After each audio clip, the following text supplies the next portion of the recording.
I mean, the reason the housing prices are staying so high is because you can't take your mortgage with you. And the majority of all the mortgages in the United States are 3-4%. Everyone refinanced and capitalized on that. And if your house prices have gone up unrealistically because of the rates that you paid, and now they're at 7% as the 10 years gone up, what is your house worth at 7% versus 3%? So if you try to sell and even move laterally or downsize, the cost of money is too expensive to move into something that you'll like. So people are staying, and a 3 or 4% mortgage is great unless you lose the ability to service it. You lose your job, as an example. That is, to me, a a market that will stay sticky for a little while. But if you see more issues with commercial real estate, which is indicative of people losing their jobs, small businesses failing, whatnot, yeah, that could then spill over into the residential market. But the bottom line is the cost of money is too expensive for people to sell their homes at what they believe it's worth or what they paid, because the cost of money is twice what it was 2, 3 years ago, and that's a big deal. They were higher, but if the 10-year keeps going higher, which is what the mortgage rates are based off of, and you see rates go to 8, 9, 10%, what does it look like? And that's something people need to think about and consider. If not, and the Fed is the one buying the back end of the market to keep rates down, which creates hyperinflation, which ultimately leads to higher rates. So this is a problem. I don't know how the heck you get out of it without, this is why people talk about a reset, because there really isn't much of a way out without either going through a depression, cut spending immediately, cut defense, cut entitlements permanently, full stop. Did you know that 11 states in the US now allow gold and silver as legal tender, with up to 21 more heading in that direction? In a world where banks are teetering on the brink with toxic assets, how safe is your money? Andy Schectman sounds the alarm on a looming financial crisis that could impact everything from your bank account to your investments, as even the largest banks and brokerages struggle with liquidity and potential bail-ins. Rising inflation, soaring interest rates, and a tightening lending environment all point toward a precarious future. Schectman believes we're on the edge of an economic reset, but is your wealth protected in what could be the Great Depression 2.0? Well, I mean, you look at the law on it, and it says, and Florida, I believe, has it in front of their legislature, but it says you can't, in the states that have already passed legal tender laws, it says you can't make a person or a shop take your gold or silver, but if they agree to it, it's perfectly legal. So, yeah, if he lives anywhere near southern Florida, Boca Raton, I come on, come do my plumbing. I'll pay you in gold and silver. I think it's great. Um, and as crazy as it sounds, you got 11 states where you could do that, and another up to 21 where it is moving in that direction. So that's sound money for you. And yeah, I agree. That's how I save my money. That's how I always have. And that's why, I say it's wealth and not an investment. Sure, it performs like one maybe and goes up, goes down, but to me, it's wealth and it's money. Um, and I don't think there's anything wrong with people holding it that way and looking at it as their wealth and as their money. Now, it's not something you want to hold for daily liquidity, but it certainly is better than leaving your money in the bank in a system that, as we're talking about, is teetering on the brink of solvency in some cases, and worse in others. I think they all will face similar issues, but they're probably better, especially those that that are not making outlandish investments or purchasing toxic assets, or are a little bit more constrained in the way that they make their loans. But I think in general they're probably better than the regional banks.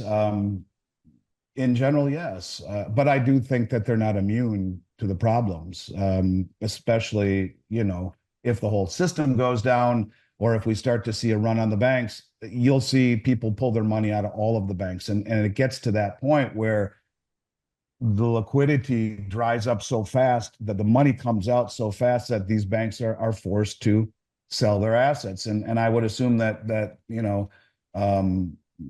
these institutions, they don't have 100% dollar for dollar deposits, they're making loans, and they're also probably buying things like treasuries, just maybe a little bit more prudent than the big savings and loans or these regional banks. So, but in general, yes, I think it's probably preferred a company like Schwab. And there were a lot of people who were citing their balance sheet looked horrible. I think they actually borrowed from the BTFP. They got a huge injection on their balance sheet, I believe, when they took TD's clients over and saved them. But yeah, I mean, the brokerages, you could argue, are some are probably better than others, but I don't think that there's really any place anymore when you put in the context of the great taking where you can, and it's crazy to even say this, that what is safe anymore? If you can't trust the banks, if you can't trust insurance companies who are loaded with treasuries, if you can't trust brokerages, which your shares are potentially rehypothecated, where you are subordinate in ownership if there's a problem, it's really a crazy thing. When I used to always throw around without even thinking about really what it meant, it's easier to make money than to keep it, but it is. And now more than ever. And I think traditional forms of investing, which have really worked very well in a falling interest rate environment for 40 years, will come under strain, especially when you realize that the benefit of easy money, easy liquidity, and low interest rates were incredibly bullish. But what would a credit contraction and rising rates look like to this economy? It would be equally as bearish. And when you throw into it the over leverage that is inherent into the system right now, that's when it becomes a problem and starts to become systemic and starts to bring things down. But it doesn't take more than one big institution to go down. That's the point, is that ask yourself if Truist Bank here in Florida, to that guy, he knows who Truist is, they're all over Florida. If it went under and it was bailed in, and they're a big regional bank, what would you all do? Would you sit on your hands and not yank your money out of the bank? Would you not call Dunnigan or myself and buy as much silver and gold as you could? Would you not think to yourself, I don't really want to go to sleep tonight and think about this. I'm not going to sleep because is my bank next? And, for those people who didn't watch us last week, when Lindsay Bank failed, there was only 7 million in uninsured deposits. Silicon Valley and Signature had hundreds of millions, if not more, in uninsured, and it was all bailed out illegally. These poor folk in rural Oklahoma, Podunk, Oklahoma, no one's going to think about them. 7 million in uninsured deposits. They only got 3.5 million back and probably will never get that other 3.5. And so what that means is they said the FDIC limit is covered of 250 and half of the uninsured is covered. So if you had $1 million in that bank because you're buying a new home and you have to make payments, you get 250 plus half of the 750 is 375. That's 6.25. The other 375, you're dead in the water. What are you going to do? You're not getting that back. And if you do, they have 4 years to pay you, and in the form of bank stock in the new bank. And so, when people say the banking system is sound, no, it's really not. It's an illusion. And when they change laws to say you are an unsecured general creditor, i.e., last to be paid, and bail-ins are the law of the land, and yet no one knows about it, I would say it's not safe. They are not safe, and it's a powder keg waiting to happen in an economy which is teetering on the edge of some pretty dark things, especially as you see yields on the back end of the market rise, which will lead to yield control on the market, on the bond market, where the only one who's going to come in and buy the treasuries is the Federal Reserve. This leads to hyperinflation. It's all roads lead to the same place. And this is what happens when you mess with Mother Nature and continue to paper over all of these inequities instead of letting them be cleansed and letting true capitalism work, where the innovation and the strongest survive and the rest fall by the wayside. That's how it works. And instead they papered it over and made the final outcome that much worse when it happens. I mean, the reason the housing prices are staying so high is because you can't take your mortgage with you. And the majority of all the mortgages in the United States are 3-4%. Everyone refinanced and capitalized on that. And if your house prices have gone up unrealistically because of the rates that you paid, and now they're at 7% as the 10 years gone up, what is your house worth at 7% versus 3%? So if you try to sell and even move laterally or downsize, the cost of money is too expensive to move into something that you'll like. So people are staying, and a 3 or 4% mortgage is great unless you lose the ability to service it. You lose your job, as an example. That is, to me, a market that will stay sticky for a little while. But if you see more issues with commercial real estate, which is indicative of people losing their jobs, small businesses failing, whatnot, yeah, that could then spill over into the residential market. But bottom line is the cost of money is too expensive for people to sell their homes at what they believe it's worth or what they paid, because the cost of money is twice what it was 2, 3 years ago, and that's a big deal. They were higher, but if the 10-year keeps going higher, which is what the mortgage rates are based off of, and you see rates go to 8, 9, 10%, what does it look like? And that's something people need to think about and consider.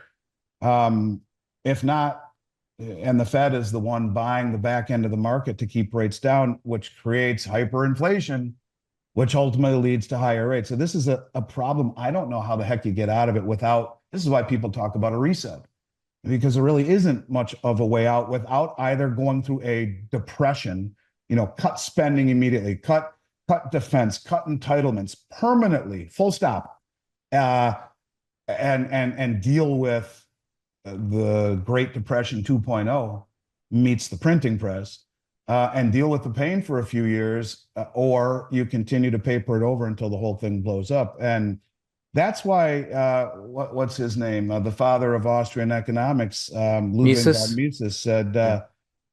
every massive expansion, I'll paraphrase it, I don't know exactly how he said it, but every large expansion in credit is always followed by a contraction, or every boom is followed by a bust. It's just Mother Nature. And we expanded credit to the umpteenth degree and made money easy and rates low, which created distortions. And this expansion, this bubble in debt, has to be resolved at some point, either by continuing to blow it up or letting it all contract. And the contraction is the scary part, because that leads to, the greatest depression, not just the Great Depression, because of all of the leverage, and because everything would be coming from such sky high prices, and because we have nothing in the way of savings and massive amounts of debt, and because of the systemic nature of all of the debt that has been lent out into a system. And this is why you're seeing, when we talk at the very beginning about the reluctance of banks to lend with one another, well, that's how it starts. There's just too much of this excess and this fear and the potential to damage your balance sheet. If you're a bank, they'd rather just park the money with the Fed. And all of this money that's been created, that's been given to the banks, it's weird, because at the same time, the Fed is just paying them enough monies to where they don't want to lend it out into this economy, so they give it to the Fed.